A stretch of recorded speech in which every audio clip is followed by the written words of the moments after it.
કે 8,400 રૂપિયા 7% સાદા વ્યાજના દરે કેટલા વર્ષના અંતે 11,928 થાય?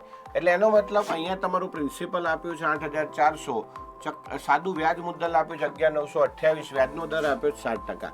તો મિત્રો જુઓ, 8,400 ની મૂડી 11,928 થઈ છે, એટલે એનો મતલબ વ્યાજ કેટલું મળ્યું?